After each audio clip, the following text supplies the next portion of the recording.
Hello everyone, welcome to the channel C S law inside. मैं आपका दोस्त आपका भाई आयुष लेकर आ गया हूँ आपके लिए एक और वीडियो। और आज हम लोग करने वाले हैं यूनिट 5 इंडियन कॉन्ट्रैक्ट एक्ट का वन शॉट में बिल्कुल ख़त्म। जैसे हमने यूनिट 1, 2, 3 किया है, मैंने 4 से पहले 5 लाया। क्यों लाया इसका मैं रीज़न बता देता हूँ। क्योंकि मैं चाहता हूँ कि छोटे यूनिट्स जल्दी हो जाएं ताकि तुम्हारे पास ही प्रैक्टिस करने के लिए ज़्यादा कॉन्सेप्ट हो, ज़्यादा क्वेश्चन हो। तो इसलिए मैं 5, 6 पहले ला रहा हूँ। पूरा कॉन्ट्रैक्ट एक्ट मैं लाऊंगा, उसकी टेंशन तुम मत लो। ये नोट्स कहाँ मिलेंगे तो नीचे टेलीग्राम का लिंक है, वहाँ ज्वाइन कर लो, वहाँ ये नोट्स मैं प्रोवाइड कर दूंगा। सो यूनिट 5 बात करता है ब्रीच ऑफ कॉन्ट्रैक्ट के बारे में। अब ये ब्रीच होता क्या है? देखो, ब्रीच मतलब इन सिंपल अगर मैं बोलूँ, कोई आदमी अपने बात से मुकर जाता है। यानी कॉन्ट्रैक्ट दो आदमी के बीच में बना, और जब कॉन्ट्रैक्ट को परफॉर्म करने का टाइम आया तो दूसरा आदमी बोला भाई मैं नहीं कर रहा परफॉर्म। कोई एक आदमी मना कर देता है परफॉर्मेंस के लिए, तो ये कॉन्ट्रैक्ट का ब्रीच माना जाएगा। ठीक है। अब ब्रीच दो तरह के होते हैं। अब इसको हम लोग एकदम अच्छे एग्जाम्पल से समझते हैं, क्योंकि भाई लॉ एग्जाम्पल से बहुत इजी समझ में आता है। लॉ थ्योरी पेपर नहीं है भाई, प्रैक्टिकल पेपर है, मैं बोलता हूँ। तो देखो, सबसे पहला एग्जाम्पल लेते हैं। मेरा जो प्राइम एग्जाम्पल है भाई, नेहा शर्मा वाला। सो मैंने ऑफर दिया था नेहा शर्मा को कि क्या तुम मुझसे शादी करोगी, मैं तुम्हारे प्यार में पागल हूँ। ये सच्ची घटना पे आधारित नहीं है भाई, सिर्फ एग्जाम्पल सपोज करने बोल रहा हूँ। सो मैंने नेहा को ऑफर दिया कि आप तुम मेरे से शादी करोगी, नेहा शर्मा को। तो नेहा शर्मा ने बोला हाँ, मैं तो तुमसे बचपन से ही प्यार कर रही थी। मैं भी भैया हाँ ठीक है भाई, चलो शादी करते हैं। तो हम दोनों ने मिल के कॉन्ट्रैक्ट किया कि हम दोनों एक दूसरे से शादी करेंगे, और डेट फिक्स हुआ कल का। सपोज करो मैं ये वीडियो अपलोड कर रहा हूँ 20 दिसंबर या 21 दिसंबर, सपोज कर लो 23 दिसंबर को हमारा शादी है। ठीक है, यहाँ तक क्लियर है। मेरा और नेहा शर्मा का शादी है 23 दिसंबर। तुम्हें कार्ड नहीं है, तुम लोग को नहीं आना है गरीबों। हाँ, मेरे शादी में आओगे। सो देखो, तो यहाँ हम दोनों के बीच में कॉन्ट्रैक्ट हुआ 23 दिसंबर को वी विल मैरी। मैं इतना खुश था भाई, पागलों जैसा, मतलब रात की नींद चैन सब उड़ गई कि मैं अपनी क्रश से कर रहा हूँ शादी। सोच रहे हो नींद कहाँ से आएगी? यही नींद के चक्कर में 22 दिसंबर को, 23 दिसंबर को शादी होने वाली है, डेट याद रखना। 22 दिसंबर को मेरे इंस्टाग्राम पे एक मैसेज आता है। मैं जैसे इंस्टाग्राम मैंने खोला, वो मैसेज देखा तो वो नेहा का था। मेरे को लगा कि पगली ने मेरे को आई लव यू लिखा होगा। तो मैं जैसे मैसेज मैंने खोला तो मेरा दिल भाई टुकड़े टुकड़े हो गए, मेरे दिल के अरमा आंसुओं में बह गए। उसने लिखा था, मैं तुमसे शादी नहीं कर सकती। यहाँ पर 23 तारीख को शादी होना था, उसने 22 तारीख को ही मना कर दिया कि वो शादी नहीं करेगी। क्या यहाँ पे कॉन्ट्रैक्ट ब्रीच हुआ है? हम दोनों के बीच में कॉन्ट्रैक्ट था कि हम दोनों शादी करेंगे, लेकिन यहाँ पर उसने प्रॉमिस अपना तोड़ दिया कि नहीं, मैं नहीं कर रही तुमसे शादी। और जब तोड़ा तो शादी से एक दिन पहले तोड़ा। यानी जो परफॉर्मेंस करना था, प्रॉमिस को परफॉर्म करना था, उससे एक दिन पहले ही उसने अपना प्रॉमिस तोड़ दिया, कॉन्ट्रैक्ट ब्रीच कर दिया। तो ऐसे ब्रीच ऑफ कॉन्ट्रैक्ट को हम लोग बोलते हैं एंटीसिपेटरी ब्रीच। यानी जिस दिन काम करना है कॉन्ट्रैक्ट में, परफॉर्मेंस करना है, ड्यू डेट जिस दिन है उसका, उससे पहले ही अगर हम कॉन्ट्रैक्ट तोड़ दें तो उसको हम लोग ब्रीच ऑफ कॉन्ट्रैक्ट बोलते हैं। यहाँ मेरे और नेहा शर्मा के बीच में कॉन्ट्रैक्ट बना था कि हम लोग शादी करेंगे 23 दिसंबर को। 23 दिसंबर आने से पहले ही, ड्यू डेट आने से पहले ही 22 दिसंबर को नेहा ने मेरे को मैसेज करके मना कर दिया कि मैं तुमसे शादी नहीं करूंगी। यहाँ पर कॉन्ट्रैक्ट ब्रीच हुआ। तो कौन सा कॉन्ट्रैक्ट हुआ? ये एंटीसिपेटरी ब्रीच हुआ, क्योंकि ड्यू डेट यानी 23 दिसंबर आने से पहले ही कॉन्ट्रैक्ट कैंसिल कर दिया गया नेहा के द्वारा। ठीक है, ये हो गया। दूसरा एक्चुअल ब्रीच क्या हुआ? एक्चुअल ब्रीच देखो, 23 दिसंबर शादी है, मैं मंडप पे बैठा हूँ, वेट कर रहा हूँ नेहा शर्मा का कि वो आएगी, मेरे से शादी करेगी। मैं वेट करता ही रह गया, वो आई ही नहीं। ये एक्चुअल ब्रीच हुआ। यानी जिस दिन परफॉर्मेंस करना है उस दिन अगर ब्रीच होता है तो वो एक्चुअल ब्रीच हुआ, और जिस दिन परफॉर्मेंस होना है उससे पहले ही अगर कॉन्ट्रैक्ट ब्रीच कर दिया जाए तो वो एंटीसिपेटरी ब्रीच हुआ। अब इसको मैंने लिखा है भाई, ये मॉड्यूल की ही लैंग्वेज है, तो ये नोट्स में जो लिखा हुआ है वो तुम एग्जाम में आराम से लिख के आ सकते हो, इसमें टेंशन वाली बात नहीं है। जहां एक पार्टी रिफ्यूज कर देता है अपना प्रॉमिस परफॉर्म करने से, तो उसको हम लोग बोलते हैं एंटीसिपेटरी ब्रीच। और ये कब? जब परफॉर्मेंस हैज बीन अराइव्ड, यानी जब उसको वो प्रॉमिस परफॉर्म करना था, उसके करने से पहले ही वो मना कर देता है कि भाई मेरे से नहीं होगा, तो हम लोग मानेंगे यहाँ ब्रीच हुआ है। और कौन सा ब्रीच हुआ है? तो एंटीसिपेटरी ब्रीच हुआ है। अब एंटीसिपेटरी ब्रीच दो तरह के हो सकता है, एक हो सकता है एक्सप्रेस बाय वर्ड और रिटर्न। जैसे मेरे को नेहा शर्मा ने रात में ही 22 दिसंबर को मैसेज भेज दिया कि मैं तुमसे शादी नहीं करूंगी, तो यहाँ एक्सप्रेस बाय वर्ड उसने बता दिया कि वो कॉन्ट्रैक्ट ब्रीच कर रही है, एंटीसिपेटरी ब्रीच है, क्योंकि ड्यू डेट से पहले ही उसने कॉन्ट्रैक्ट तोड़ दिया। दूसरा, implied conduct of the parties, यानी पार्टी के इम्प्लाइड कंडक्ट से, यानी कि 22 दिसंबर को ही नेहा शर्मा किसी और से शादी कर लेती है, उसके कंडक्ट से ये मेरे को पता चल गया कि अब वो मेरे से शादी नहीं करेगी। भाई जब वो दूसरे से शादी कर ली तो उसका कंडक्ट ऐसे दिखा रहा है कि अब वो मेरे से शादी नहीं करेगी, तो वहाँ भी कॉन्ट्रैक्ट ब्रीच माना जाएगा। या तो वो बोल के मेरे को 22 दिसंबर को मना कर दे, जैसे मेरे केस में उसने मेरे को मना किया, या फिर 22 दिसंबर को मैं इंस्टा स्क्रॉल करता हूँ और स्क्रॉल करते करते मैं स्टोरी देखता हूँ नेहा शर्मा की, और उसका स्टोरी में रहता है वो किसी और से शादी कर रही है, तो उसके कंडक्ट से लगा कि अब भाई वो मेरे से शादी नहीं करेगी। अब जब कॉन्ट्रैक्ट एंटीसिपेटरी ब्रीच हो गया तो अब इफेक्ट क्या होगा, यानी अब मैं क्या कर सकता हूँ? उसने तो भाई प्रॉमिस, मेरा दिल तोड़ के, मेरे दिल के टुकड़े, मेरे को कबीर सिंह बनाकर वो चली गई। अब मैं कर क्या सकता हूँ? या तो मैं मान सकता हूँ कि कॉन्ट्रैक्ट कैंसिल हो गया, जब उसने मना कर दिया तो मैं मान लूंगा कि कॉन्ट्रैक्ट कैंसिल हो गया, और मैं सीधा केस करूंगा नेहा पे, सीधा केस करूंगा और बोलूंगा कि देख डैमेजेस दे, तूने मेरा दिल तोड़ा, फीलिंग हर्ट्स की, मैं डैमेजेस क्लेम करूंगा तेरे से, सीधा केस कर दूंगा। 22 दिसंबर को रात में उसने मेरे को मैसेज किया, मैं 23 दिसंबर सुबह जैसे कोर्ट खुला सीधा जाकर केस नेहा शर्मा पे। एक ये मैं कर सकता हूँ। उसके अलावा दूसरा मैं क्या कर सकता हूँ? मान सकता हूँ, मेरा देखो, मेरा दिल है कि अभी भी मानता नहीं। मैं रात में वो मैसेज पढ़ने के बाद मैं खूब रोया, लेकिन मेरे दिल के एक कोने में अभी भी ये आस थी कि भाई नेहा शर्मा कल आएगी शादी करने। मैं इसी आस के साथ मंडप पे भी गया, वहाँ बैठ के उसका इंतजार किया, और वो जब नहीं आई तब मैंने उस पर केस कर दिया। देखो, मैं दो चीज़ कर सकता हूँ। एक, 22 दिसंबर को उसने मेरे को मना किया, मैं 23 दिसंबर जैसे ही कोर्ट खुला मैंने केस कर दिया, मैंने वेट भी नहीं किया परफॉर्मेंस का।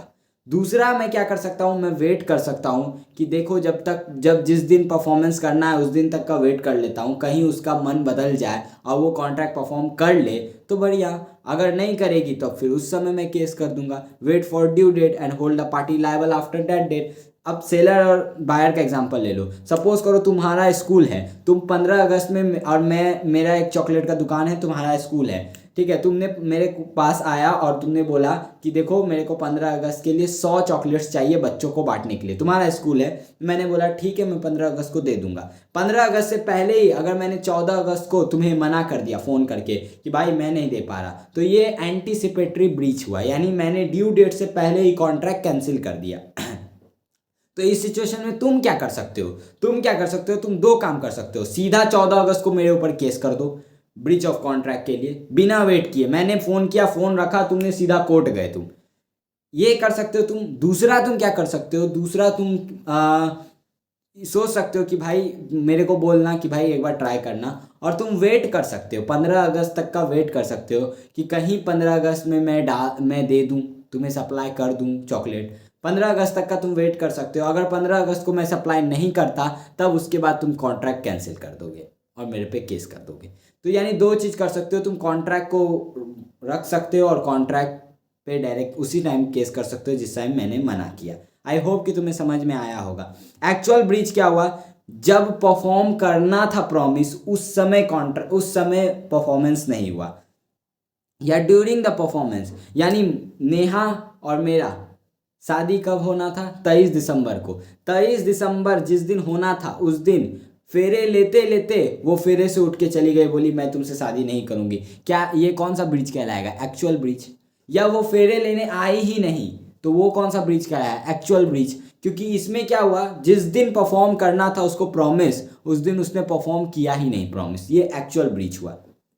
अब रेमेडी क्या क्या है, ब्रीच तो हो गया, एक्चुअल एंटीसिपेटरी। अब रेमेडी क्या क्या मिलेगा, सबसे पहला शूट फॉर डैमेज, और उसके अलावा ये भी रेमेडीज हैं, एक एक करके हम लोग पढ़ते हैं। शूट फॉर डैमेज, ये तो नॉर्मल सा बात है कि अगर कोई कॉन्ट्रैक्ट ब्रीच होगा तो दूसरा पार्टी का दिल तो हर्ट होगा ही, तो वो भैया कंपनसेशन तो क्लेम करेगा, ये नॉर्मल बात है। बट इसमें समझने वाली बात क्या है, कंपनसेशन जो मिलेगा वो सिर्फ यूजुअल कोर्स ऑफ इवेंट के लिए मिलेगा, जो कि नेचुरली अराइजेज हुआ है। अब इसका मतलब क्या हुआ, देखो इससे क्वेश्चन आ सकता है, मैं एग्जाम्पल समझा देता हूँ, ठीक है। इनडायरेक्ट लॉस के लिए कोई कंपनसेशन पे नहीं है। सपोज करो तुम्हारा सपोज करो मेरा एक कंपनी है एकेजी कंपनी, मेरा एक कंपनी है एकेजी कंपनी, ठीक है।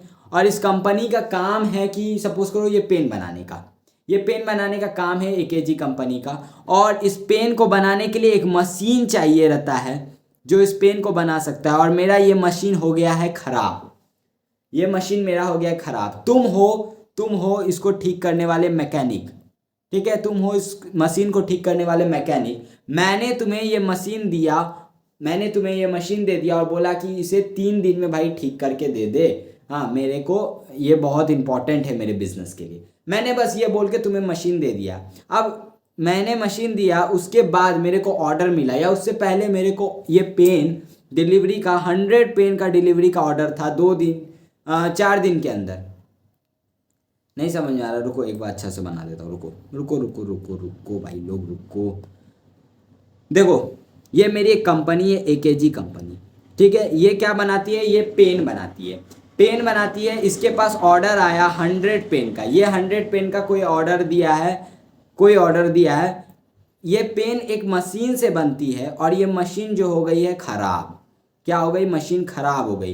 तो इस मशीन को ठीक करने के लिए मैंने तुम्हें दिया, तुम हो इस मशीन को ठीक करने वाले, और मैंने बोला कि भाई 3 दिन में मशीन ठीक करके दे दे, मेरे बिजनेस के लिए ये मशीन बहुत इंपॉर्टेंट है, और ये जो 100 पेन मेरे को डिलीवरी देना है वो 4 दिन में देना है, ठीक है। तो इस आदमी को मैंने बस, यानी तुम्हें मैंने बस इतना बोला कि ये पेन बनाने की मशीन है, इसे ठीक करके दे दे, बहुत इंपॉर्टेंट है मेरे लिए। मैंने ये तो तुम्हें नहीं बताया कि भाई अगर तुम नहीं दोगे तो 100 जो ऑर्डर मिला है 100 गो पेन का, वो ऑर्डर मैं कंप्लीट नहीं कर पाऊंगा, इसलिए तुम्हें 3 दिन में देना ही होगा। मैंने वो ऑर्डर के रिलेटेड कुछ भी नहीं बताया तुम्हें। तो उस सिचुएशन में अब मान लो ये 7 दिन बाद वो मशीन देता है, 7 दिन बाद ये मशीन देता है, जिस कारण से मैं ये ऑर्डर फुलफिल नहीं कर पाता हूं, तो क्या मैं क्लेम कर सकता हूं उससे ये 100 ऑर्डर का भी कंपनसेशन? तो आंसर इज नो, मैं क्लेम नहीं कर सकता। मैं सिर्फ ये जो 4 दिन उसने एक्स्ट्रा ले लिए उसके लिए मैं कंपनसेशन क्लेम कर सकता हूं।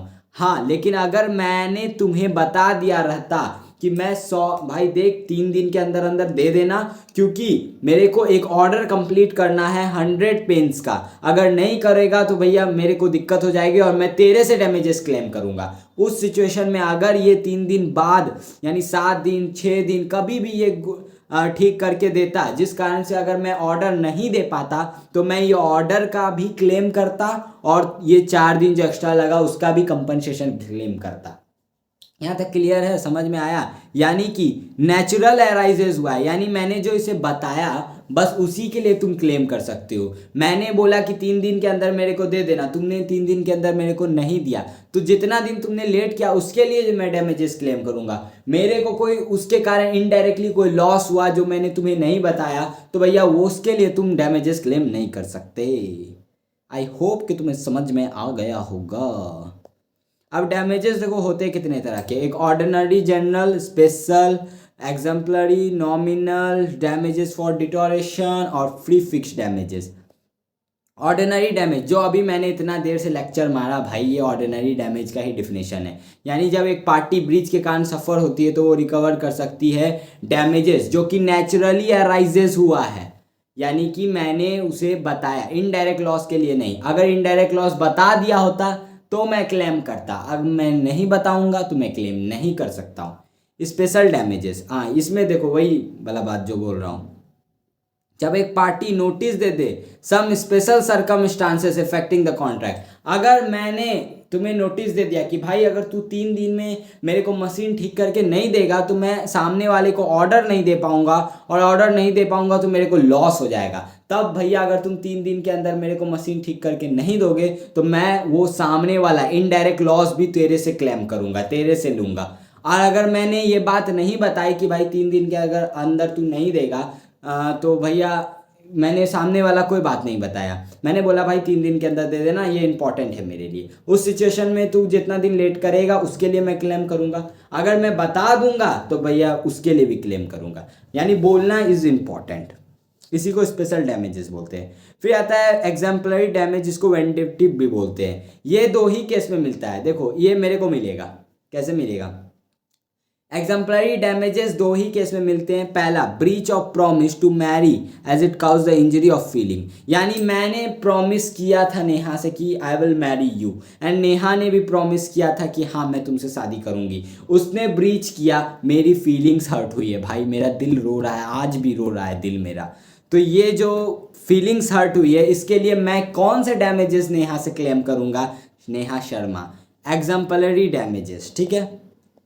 उसके बाद दूसरा, डिसऑनर बाय बैंकर, यानी मान लो चेक डिसऑनर हो गया तो जिसका जो डिसऑनर हुआ, जो चेक लेकर गया भाई, उसका रेपुटेशन खराब हो जाएगा तो उसको क्रेडिट नहीं मिलेगा, तो इस केस में भी तुमको एग्जाम्पलरी डैमेजेस मिलेगा। फिर आता है नॉमिनल डैमेजेस। ये देखो भैया, ये सबसे वाहियात जिसको फालतू डैमेज बोलते हैं वो हम लोग समझो। नॉमिनल डैमेज में देखो होता है क्या, कोई रियल डैमेज नहीं होता, यानी ब्रीच हुआ कॉन्ट्रैक्ट लेकिन किसी को कोई डैमेज नहीं आया, लेकिन तब भी भाई लॉ पढ़े हैं, डैमेज नहीं भी आया तब भी हम केस करेंगे ब्रीच ऑफ कॉन्ट्रैक्ट के लिए। हाँ तो भाई करो, तो उसमें कुछ अवॉर्ड कर दिया जाएगा तुमको, भले ही तुमको रियल डैमेज नहीं हुआ तब भी कुछ अवॉर्ड कर दिया जाएगा। अब इसमें तुमको 10 पैसा भी मिल सकता है। भाई सोच रहे हो तुम केस कर रहे हो ब्रीच ऑफ कॉन्ट्रैक्ट के लिए और कोर्ट बोल रहा है आपका ब्रीच ऑफ कॉन्ट्रैक्ट का राइट, आपका ब्रीच ऑफ कॉन्ट्रैक्ट पे केस करने का राइट है, तो इसलिए मैं आपके राइट के बदले आपको 10 पैसे दे रहा हूँ। भाई मेरा तो माथा दिमाग खराब हो जाएगा भाई, मैं बता रहा हूँ। फिर उसके बाद डिटोरेशन काउज्ड बाय डिले, मान लो मैंने गुड्स देने में डिले कर दिया जिस कारण से गुड्स खराब हो गया, तुमने डिले कर दिया लेने में गुड्स, तो भैया उस सिचुएशन में जो भी गलती करेगा उससे दूसरा आदमी डैमेजेस क्लेम कर लेगा। फिर आता है प्री फिक्स्ड डैमेज। इसमें क्या होता है, कॉन्ट्रैक्ट हम दोनों कर रहे हैं कि ये पेन, ये 100 पेन मैं तुम्हें प्रोवाइड करूंगा, ये चीज़ का कॉन्ट्रैक्ट हम लोग कर रहे हैं। और जब कॉन्ट्रैक्ट कर रहे हैं तभी हम लोग स्टुपुलेट कर लेते हैं, यानी बात कर लेते हैं कि देखो हम दोनों में से जो ब्रीच करेगा वो 1 लाख रुपए as a breach of contract penalty देगा एक दूसरे को। हमने पहले ही प्री डिफाइन कर लिया कि ब्रीच में भाई हम लोग आपस में अगर कोई ब्रीच करता है तो 1 लाख रुपया हम लोग देंगे। मैंने इसमें सेक्शन सब में नहीं लिखा है क्योंकि देखो इंडियन कॉन्ट्रैक्ट एक्ट में मैंने सेक्शन अवॉइड किए थे। अगर तुम सेक्शन गलत लिख के आओगे तो मार्क्स कट जाएंगे, इससे अच्छा भाई मत ही लिखो, नहीं लिखोगे तो पूरे मार्क्स भी मिलेंगे, ऐसे दिक्कत वाली बात नहीं है। जो जो सेक्शन मेरे को लगा इंपॉर्टेंट है वो मैंने करवा दिया है। सेक्शन 74 बोलता है अगर sum stipulates in contract agree party is entitled to receive from the party at fault at reasonable compensation. ये तुम पढ़ लेना, मैं एग्जांपल समझा देता हूँ। देखो मिस्टर एक्स कॉन्ट्रैक्ट करता है मिस्टर वाई के साथ कि अगर कोई ब्रीच होगा तो एज अ पेनल्टी मैं 1 लाख रुपए चार्ज करूंगा। यानी कि हम दोनों के बीच में कॉन्ट्रैक्ट हुआ और हम दोनों ने डिसाइड करके कॉन्ट्रैक्ट में लिखा कि अगर तुमने ब्रीच किया तो तुमने ब्रीच किया तो मैं तुमसे 1 लाख रुपए लूंगा, मैंने ब्रीच किया तो तुम मेरे से 1 लाख रुपए लोगे। ये नॉर्मल सा कॉन्ट्रैक्ट हम दोनों के बीच में हुआ। अब मान लो ब्रीच तुमने किया और लॉस मेरे को 75,000 का ही हुआ, तो क्या मैं तुमसे 1 लाख क्लेम करूंगा? नहीं कर सकता क्लेम। जितना लॉस हुआ उतना ही क्लेम कर सकता हूं। सेक्शन 74 यही बात बोलता है कि रीजनेबल कंपनसेशन ही मिलेगा, यानी 75,000 का लॉस हुआ, भले ही हम दोनों ने डिसाइड किया कि हम लोग 1 लाख तक का कंपनसेशन देंगे, लेकिन जितना एक्चुअल लॉस हुआ उतना ही कंपनसेशन हमें मिलेगा। अब मान लो 75,000 की जगह मेरे को 1,50,000 का लॉस हो गया, तो क्या मैं 1,50,000 तुमसे क्लेम कर सकता हूं? नहीं कर सकता। इससे ज़्यादा एक्सीड नहीं हो सकता, हाँ इससे कम हो सकता है। यही बात सेक्शन 74 लिखी है, तुम इसको अच्छे से पढ़ लेना। अब देखो डिफरेंस आ गया है पेनल्टी वर्सेस लिक्विडेटेड डैमेजेस।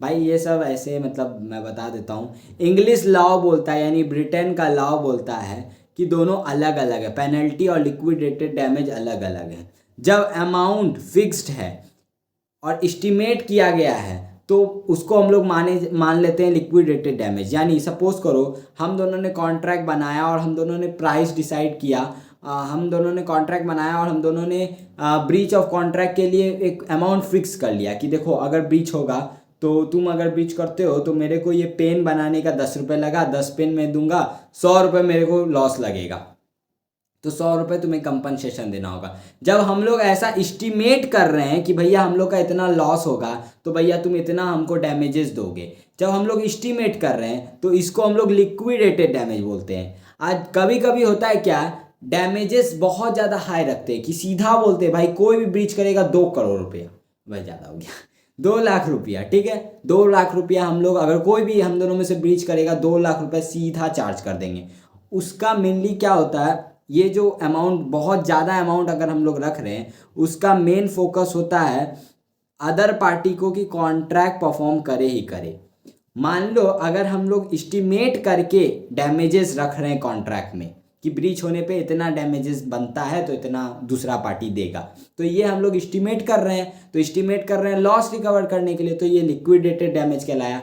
जब हम लोग प्राइस जो डैमेजेस है वो बहुत ज़्यादा हाई रख रहे हैं इस मोटिव से कि भाई इतना हाई रखेंगे कि दूसरा ब्रीच करने से पहले 10 बार सोचेगा, तो भैया ये हो गया पेनल्टी एज पर इंग्लिश लॉ। अब इंडियन लॉ बोलता है भाई क्या हाई रखेंगे लो रखेंगे, कोई पेनल्टी और लिक्विडेटेड डैमेज में डिफरेंस नहीं है, सब एक के है, ठीक है सिंपल सा बात है। रीजनेबल कंपनसेशन मिल जाएगा, अवार्ड करेगा, यानी जिसको जितना लॉस होगा उसके लिए उसको कंपनसेशन मिलेगा। एक एक्सेप्शन है कि अगर कोई पर्सन कोई बॉन्ड वगैरह देता है सेंट्रल गवर्नमेंट और स्टेट गवर्नमेंट का, उस सिचुएशन में भैया जितना भी अमाउंट वो बॉन्ड में है वो पूरा अमाउंट जो है वो उसके लिए लायबल हो जाएगा, यानी वो पूरा अमाउंट एज ए डैमेजेस देना पड़ेगा। अब लिक्विडेटेड डैमेजेस वर्सेस पेनल्टी, इनके बीच में कुछ डिफरेंस बिटवीन दिया हुआ है। मैं एक कॉमन थिंग बता देता हूँ, दोनों कब मिलेंगे, जब ब्रीच होगा।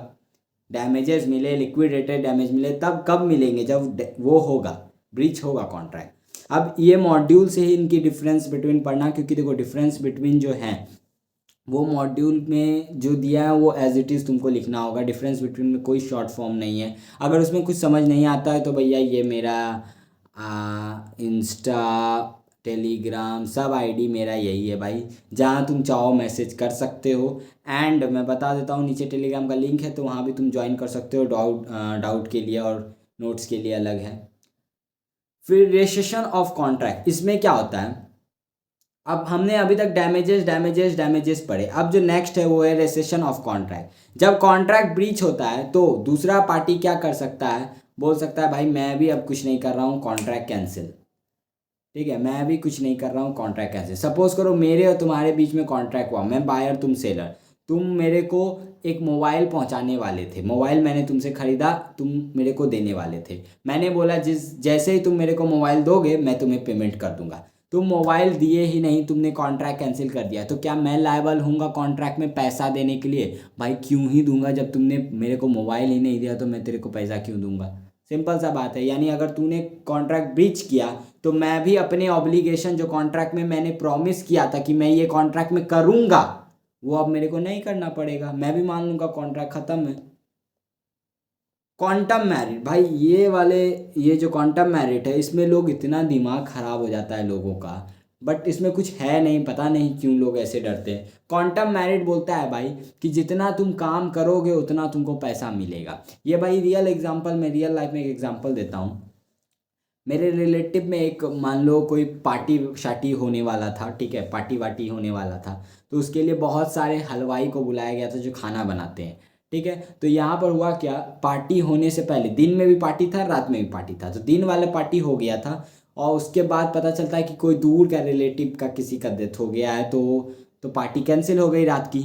तो जो दिन में जो पार्टी हुई थी तो उसमें जो इतना खाना बनाया गया था उतना खाना के लिए हलवाई को हमें पेमेंट देना पड़ा, जो रिलेटिव ने ये काम किया उन्हें पेमेंट देना पड़ा। रात के लिए उन्होंने कॉन्ट्रैक्ट कैंसिल कर दिया। तो यहाँ पर क्या कॉन्ट्रैक्ट, देखो कॉन्ट्रैक्ट दिन भर का हुआ था कि आप दिन में और रात में दोनों में आप खाना बनाइएगा, ये हलवाई के साथ कॉन्ट्रैक्ट हुआ था, लेकिन दिन का खाना बनाने के बाद उन्होंने क्या किया, कॉन्ट्रैक्ट कैंसिल कर दिया। बोला हलवाई को कि भाई अब रात में खाना नहीं बनाना है क्योंकि अब रात में कोई पार्टी नहीं है। तो यहाँ पर हुआ क्या, बीच में ही कॉन्ट्रैक्ट तोड़ दिया गया। लेकिन जितना काम उसने किया, यानी जो दिन भर का उसने खाना बनाया दिन का, तो क्या उसके लिए उसको पेमेंट नहीं करोगे? बिल्कुल करना पड़ेगा। इसी को हम लोग बोलते हैं क्वांटम मेरिट। यानी एक पर्सन कुछ करता है किसी के लिए इस इंटेंशन से नहीं कि वो ग्रेटिट्यूडली यानी फ्री का कर रहा है, ऐसा नहीं, वो सोच के कर रहा है कि भाई मेरे को कुछ मिलेगा, मैं इसके लिए ये कर देता हूँ, तो वो माना जाता है कि क्वांटम मेरिट का केस है। यानी कोई सर्विस कर रहा है, कुछ किया तुम्हारे लिए, तो वो डिज़र्व करता है कि वो पेमेंट करे। जैसे सपोज करो मैंने मेरे घर में पेंट हो रहा है, मैंने अपने घर में पेंटर को बुलाया, मैंने बोला ग्रीन कलर करना है भाई, 3 दिन के अंदर अंदर कंप्लीट करना है एक रूम। मैं 5वां दिन आता हूँ, देखता हूँ अभी तक पहला रूम ही चल रहा है, तो मैं वहाँ पे कॉन्ट्रैक्ट कैंसिल कर देता हूँ कि भाई तुम लोग एक कॉन्ट्रैक्ट काम नहीं कर पा रहे हो। मैंने कॉन्ट्रैक्ट ब्रीच कर दिया। लेकिन उसने आधा वॉल जो कलर किया, तो उस आधा वॉल का पैसा तो भाई मेरे को देना पड़ेगा ना। यानी जितना काम उसने सही किया है उसका पेमेंट मेरे को करना होगा, बाकी मैं फिर कॉन्ट्रैक्ट कैंसिल कर दूंगा। कंडीशन क्या है, ओरिजिनल कॉन्ट्रैक्ट डिस्चार्ज होना चाहिए, यानी कॉन्ट्रैक्ट कैंसिल हो जाना चाहिए। ठीक है। और दूसरा, जो मांग रहा है क्लेम कि भाई जितना काम किया मेरे को दे पैसा उतना के लिए, तो जो क्लेम मांग रहा है उसने कॉन्ट्रैक्ट कैंसिल नहीं किया हो, यानी भाई वो पेंटर कॉन्ट्रैक्ट कैंसिल नहीं किया हो। मैंने कॉन्ट्रैक्ट कैंसिल किया तो क्या पेंटर मेरे से मांग लेगा? हाँ बिल्कुल मांगेगा। लेकिन अगर पेंटर ही कैंसिल करेगा और फिर मांगेगा कि भाई इतना सा काम के लिए मेरे को पैसा दे दे, तो ये सही नहीं है भाई। फिर अब क्लेम कब कब अराइज हो सकता है, ये केसेस दिया हुआ है। कॉन्ट्रैक्ट जब वॉइड हो जाए, या फिर someone done without any intention to do so gratuitously, यानी किसी ने तुम्हारे लिए कुछ किया बिना ये सोचे कि मैं फ्री में कर रहा हूँ, वो इस इंटेंशन से कर रहा है कि भाई मेरे को कुछ पेमेंट मिलेगा। जब एक पार्टी रिफ्यूज़ कर दे कॉन्ट्रैक्ट परफॉर्म करने से, जब एक काम पूरा हो लेकिन बैड वर्क हो, यानी सपोज करो एक पेंटर मैंने बुलाया था घर को पेंट करने के लिए, उसने पूरा घर पेंट किया, मैं जब घर देखने आता हूँ मैंने उसको बोला ग्रीन कलर करने, उसने भाई ब्लैक कलर करके कर रखा है, तो भाई मैं उसने अपना काम तो पूरा किया, परफॉर्म पूरा किया, लेकिन उसका बैड वर्क था, यानी सही से काम नहीं किया, तो भाई जितना उसका लगा, मतलब जितना उसने सही किया उसका मैं उसका मैं पैसा दे दूंगा, बाकी का मैं नहीं दूंगा। सूट फॉर स्पेसिफिक परफॉर्मेंस, इसमें क्या होता है, कुछ जो कॉन्ट्रैक्ट हुआ है हम दोनों के बीच में, तो तुमने ब्रीच कर दिया, अब मैं तुमसे डैमेजेस क्लेम कर रहा हूँ, लेकिन उसके लिए डैमेजेस या एडिक्वेट नहीं है। यानी सपोज करो हम दोनों के बीच में कॉन्ट्रैक्ट हुआ कि तुम्हारे पास मोनालिसा की पेंटिंग है और वो मेरे को तुम दोगे, तो मोनालिसा की पेंटिंग भाई इतनी महंगी, वर्ल्ड में इकलौती पीस, तो उसके लिए कोई डैमेजेस या एडुकेट नहीं है, तुम क्या ही उसके लिए डैमेजेस दोगे। तो उस सिचुएशन में मैं कोर्ट जाकर ये बोल सकता हूँ कि भाई उसको बोलो परफॉर्मेंस करने। जैसे नेहा वाले केस में नेहा शर्मा दूसरी नहीं मिलेगी भाई, उसमें बदले क्या ही डैमेज मैं लूँगा, तो मैं सीधा कोर्ट जाके बोलूँगा कि भाई नेहा शर्मा को बोलो मेरे से शादी करने, जो उसने प्रॉमिस किया उसको परफॉर्मेंस करने बोलो। इसी को बोलते हैं सूट फॉर स्पेसिफिक परफॉर्मेंस। फिर आता है सूट फॉर इंजंक्शन ऑर्डर। अब इसका एग्जाम्पल बुक में बहुत अच्छा दिया, वही मैं बता देता हूँ। सपोज करो मैंने एक सिंगर हायर किया और उससे कॉन्ट्रैक्ट किया कि भाई अब 2 दिन तक तू मेरे यहाँ गाना गाएगा, और मैंने बोला कि इस 2 दिन में तू कहीं और किसी भी जगह गाना नहीं गाएगा, ये कॉन्ट्रैक्ट मैंने किया। अब उसने मेरे यहाँ सुबह में गाना गाया, शाम में कहीं दूसरे जगह जाकर गाना गाया, तो यानी उसने 2 जगह गाना गाया, उसने कॉन्ट्रैक्ट के टर्म्स को फॉलो नहीं किया, तो उस सिचुएशन में मैं कोर्ट जाके इंजंक्शन ऑर्डर फाइल करवा दूंगा। यानी कोर्ट के द्वारा जाकर कोर्ट उसे बोलेगा कि भाई देख कॉन्ट्रैक्ट में टर्म्स है कि तू कहीं और गाना नहीं गा सकता 2 दिन तक, तो हम तुम्हें रिस्ट्रेन कर रहे हैं, रोक रहे हैं कहीं और गाना गाने से, जब तक कि तुम इस कॉन्ट्रैक्ट को फुलफिल नहीं कर देते हो। अब party rightfully resign contract entitled to compensate section 75। इसमें अभी तक हम लोग पढ़ते आए हैं कि भाई ब्रीच तुमने किया, मेरे को दिक्कत हुआ, मैं तुमसे अब क्लेम कर रहा हूँ। अभी तक मैंने यही पढ़ा कि जिसने ब्रीच किया उसके सामने वाली पार्टी उस पर अटैक करे, मतलब उससे डिमांड कर रही है डैमेजेस के लिए। अब इसमें क्या होता है, ब्रीच सामने वाली पार्टी करती है और भैया वो है क्या बोलते हैं, वो राइटफुली करती है, यानी उसने कुछ गलत नहीं किया तो सामने वाली पार्टी क्लेम कर सकती नहीं कर सकती एक डैमेजेस क्लेम। भाई लास्ट में आते आते पता नहीं क्या हो जाता है मेरा। सपोज करो मैंने एक सिंगर से कॉन्ट्रैक्ट किया कि भाई सिंगर देख 7 दिन मेरे कंसर्ट में तू सिर्फ गाना गाएगा, उसके अलावा तू कहीं नहीं गाएगा। ठीक है, मैंने ये कॉन्ट्रैक्ट किया, सिंगर मान गया। सिंगर 4 दिन गाना गाने आया, 5वां दिन वो अपने मन से ही गाना गाने नहीं आया, तो वो तो भाई कॉन्ट्रैक्ट को उसने फॉलो नहीं किया। 7 दिन उसको कंटिन्यू आना था, उसने 5 दिन आया, एक दिन उसने अपसेंट कर दिया। तो जैसे ही उसने अपसेंट किया तो मेरे पास राइट है मेरे पास कि अब मैं कॉन्ट्रैक्ट कैंसिल कर सकता हूँ, क्योंकि उसने जो प्रॉमिस किया था परफॉर्म करने से वो परफॉर्मेंस उसने कंप्लीट नहीं किया। तो अब मेरे पास राइट है कि मैं कॉन्ट्रैक्ट ही कैंसिल कर दूं, तो उस समय मैं कॉन्ट्रैक्ट कैंसिल कर सकता हूं अगर कोई नॉन फुलफिलमेंट हुआ। तुम्हारा यूनिट 5 हो गया कंप्लीट। इसके बाद मैं यूनिट 6 लाऊंगा, जल्द ही आएगा। अगर चैनल को सब्सक्राइब नहीं किया तो सब्सक्राइब कर लो, नोट्स नीचे डिस्क्रिप्शन में है। And all the best for your examination. मिलते हैं नेक्स्ट वीडियो में।